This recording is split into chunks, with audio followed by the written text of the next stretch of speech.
哇！如果 Van Man 仲喺度就好啦。唉，如果你喺度咧，你幫我咧跌啲嘢落嚟，俾細佬指點下我藝術嘅迷津嚇。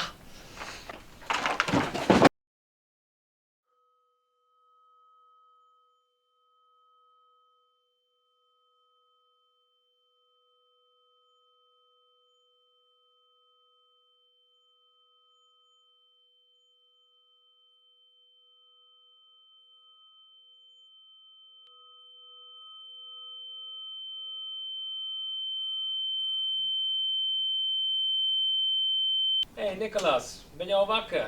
Ik heb al lang op je gewacht, man. 嚇！喂，嚟咗啦！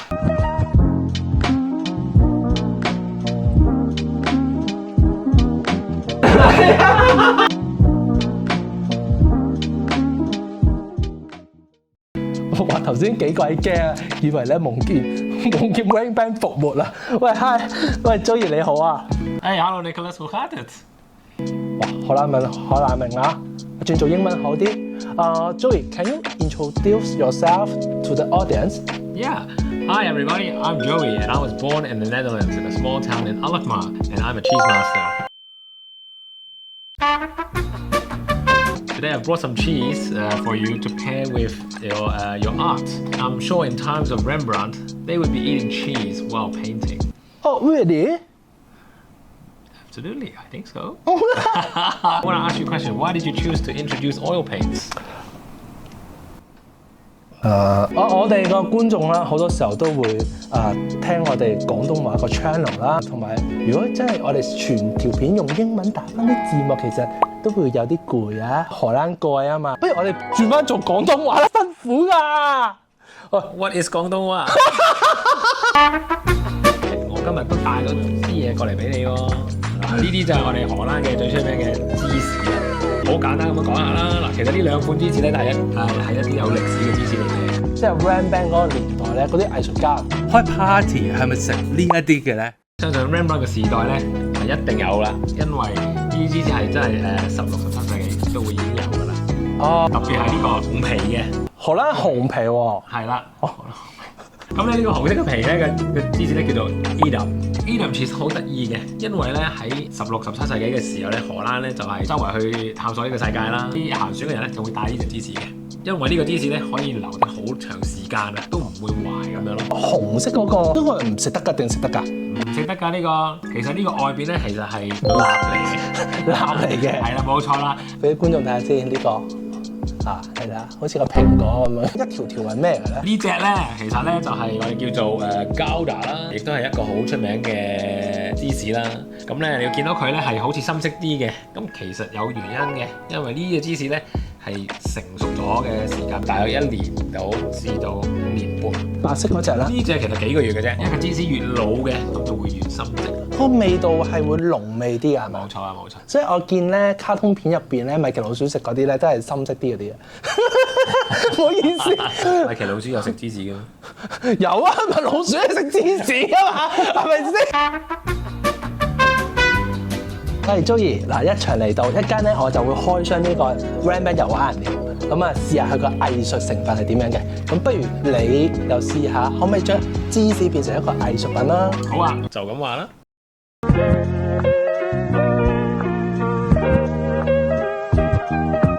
再次多謝咧 Terence 咁啊贊助咗呢盒咁靚嘅 Rembrandt 油畫木箱，咁我哋打開去睇下有啲乜嘢 colour 逼成嘅方法啦，產品嘅說明書啦，會有一塊原木嘅調色板啊，呢個好靚啊，呢個佢可以咁樣加埋個畫筆。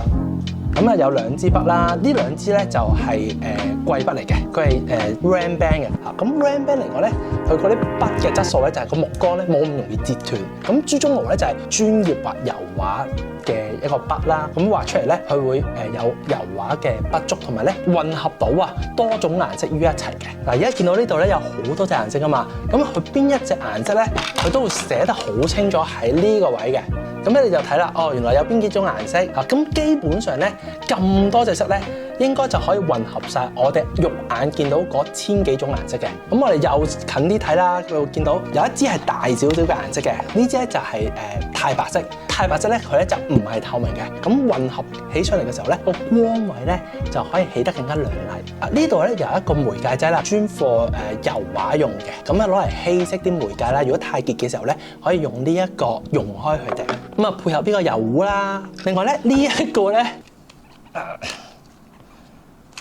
係啦，呢個咧就係炭枝嚟嘅，咁攞嚟起稿用嘅，咁都好細心喎，真係咩都有晒。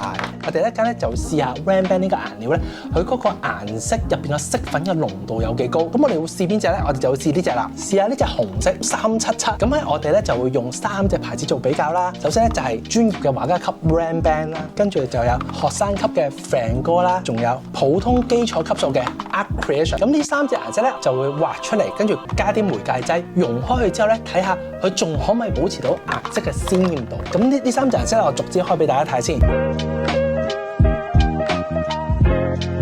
嗱，望一望先，見唔見到入邊咧？佢係靚地嘅，靚嘅顏料咧，佢有光澤嘅。咁呢一種咧為之最高級嘅顏料。咁我哋又睇下第二支咯。今次咧就係Van Gogh呢個牌子。哇！因為佢呢隻油咧比較稀啲，咁究竟係咪代表佢個顏色濃度都係咁高咧？我就未知嘅。好，咁第3隻就係 Art Creation 啦。呢隻咧我冇估錯咧，佢應該冇乜油彈出嚟嘅，倒都冇油出嚟。呢個大鑊啊！呢個，因為佢個佔嘅油分比較少啊，佢就會啞色少少嘅。好，咁我哋而家真係實戰攞塊畫布出嚟，攞啲媒介劑推開啲顏料，睇下個色粉濃度究竟 O 唔 OK 啦。我就用支大啲嘅筆啦。首先出場咧，哇係咁流啊呢度。嗱，俾你睇下有圖有真相，佢係咁啡緊啲油出嚟喺呢度。呢隻油咧，佢係呢隻色嘅，同埋咧佢係有少少凝固嘅。有啲人就話：喂 Anlai 究竟呢啲油有冇用啊？我唔用啦，倒咗佢。呢啲油咧其實係最靚嘅油畫嘅媒介劑嚟嘅。如果靚嘅顏料咧，其實佢成支入邊咧都好均勻混合咗嘅。其實你見到佢啲靚立立嗰啲顏料咧，係未搽光入已經可以做到呢個效果，就係因為用咗靚嘅顏料。呢個就係用咗 Rembrandt 嚟畫嘅。咁我真係擠出嚟咯。嗱，呢支咧就冇咁順啦。見到我出緊啲手巾噶嘛，其實我係用緊力嘅嚇。睇下 Art Creation 啦。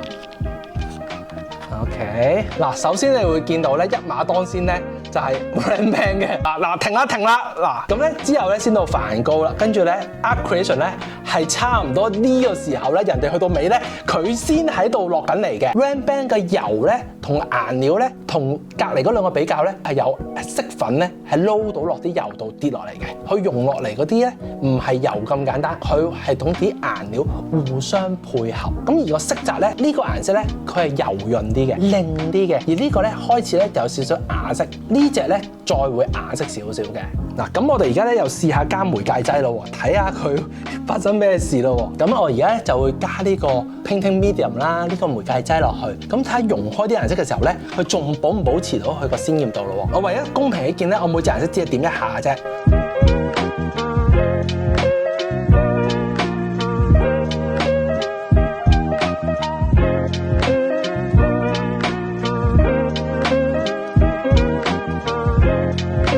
嗱，跟住你又會問：喂 Anlai 關咩事啊？你攞啲油咁樣褪下試緊乜嘢？我哋用咗3支唔同嘅筆啦，每一支筆咧就點咗1次呢一個油，將啲顏色咧推落嚟，咁啊發覺咧 Rembrandt 咧佢啲顏色咧係可以推到好多筆，都仲保留到有嗰個紅色喺度嘅。而 Art Creation 咧呢一邊咧，同埋 Van Gogh呢一邊咧，佢推到一半咧，嗱呢個好明顯已經係冇顏色噶啦。顏色咧，佢本身入邊個色粉嘅含量咧，喺呢一個表咧，你就見得到清晰。咁頭先做咗兩個比較喎，第一個咧就話佢個顏色會唔會係有光澤嘅？第二咧就係話證明個色粉嘅濃度。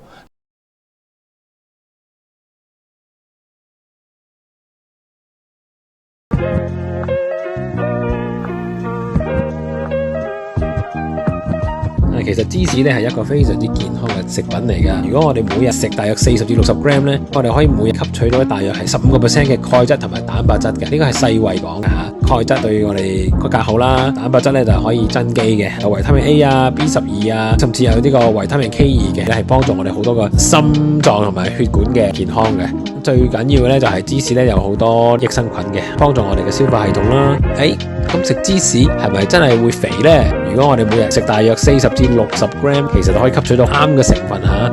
芝士都會有啲鹹嘅喎，係咪？嗰個鹽分啊，其實咧都係好低嘅，大約係1至2%，所以變咗其實我哋食得係好少嘅啫。最緊要芝士係要揀一啲天然嘅，咁可以幫助大家唔單止食得開心、食得健康，甚至有機會可以食到瘦身嘅。你對林布蘭有咩印象呢？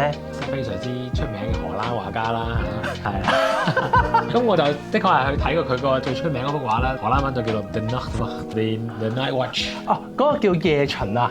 畫埋自己喺裏邊添㗎 Rembrandt 係咪？係啊，佢係偷偷出埋自己畫埋喺個畫入邊㗎嘛。咁其實 Rembrandt 咧最特色嘅地方咧就係咧係改變咗當時候淨係靠自然光畫畫嘅呢一個概念嘅。佢係會設計嘅，咁佢就會覺得，譬如嗰個人隻腳咧，佢生得唔係好長，好似我咁啦，係咪先？咁啊，佢就特登咧嗰度咧就唔會俾光，係暗咗，自己 design 個光影嘅。咁所以嗰陣時咧係好大嘅革命，所以佢啲畫咧個光影係好出色。第二咧就係全世界暫時未有藝術家咧追到佢畫皮膚嘅質感。好似呢一幅咁，個油畫嗰個厚疊啊，令到佢皮膚凹凸完全表達到出嚟。咁今次咧，我哋試完咁多種顏料，當然都係 Rembrandt 呢個牌子啊，個質量係比較好啦。係咪有個荷蘭皇宮㗎？有荷蘭皇宮㗎，冇錯啊。皇室嗰度咧，入邊嗰啲畫咧，就係 Rembrandt 咧同我哋保養嘅。咁 Rembrandt 咧仲有一個 promise 嘅200年變色啦。咁啊基本條件就係咧要有博物館嘅濕度控制啦，同埋咧喺一個博物館嘅光線嘅環境照射下咧，佢就保證你嘅顏料畫咗喺畫布度咧就唔會變色㗎咯喎。有圖有真相啊！點解呢個顏色咁樣嘅？係啦，大家都好熟嘅就係梵高咖啡廳。呢個學生咧，佢係10年前畫嘅呢張畫，嗰陣時唔係用呢3隻牌子嘅，用咗唔知咩奇怪牌子啦。所以其實即係有時咧擺好多心去揀翻一個有質量少少嘅顏料。咁如果講到質量重要咧，不如我哋又睇下 Joey 咧，你介紹下其實荷蘭佢個芝士咧，佢個質量喺個世界上面啊，係有邊啲特色咁樣喎？牛係食好多唔同嘅飼料啊，或者咩嘢啦。咁荷蘭咧係食草嘅，講緊係綠色喺地生出嚟啲草啊。OK， 唔好搞錯啊。咁呢個草咧就點解咁特別咧？因為荷蘭好多啲人住嘅地方其實係海底嚟嘅，起晒堤壩之後咧，咁佢就擋住啲水啦，就吸走晒啲水，跟住嗰度就變咗地啦。咁佢哋咪喺嗰度起屋啊，喺嗰度住咯。咁因為嗰度係本來係海底，海底係好多營養噶嘛。咁營養啊、礦物質啊，咁佢生出嚟嘅草就特別靚嘅，所以啲牛就食呢啲草嚟令到有一個好靚嘅高質量嘅奶，咁可以製造一個好靚嘅芝士咯。要做一個好嘅芝士咧，就要需要好嘅原材料啦。另外呢隻芝士咧，呢個咧就叫做 Gouda， 葡達個字係代表金嘅意思啊。咁佢條河都叫做金河啦，就係。亦都係由嗰條河咧就運送咗全歐洲不同嘅地方。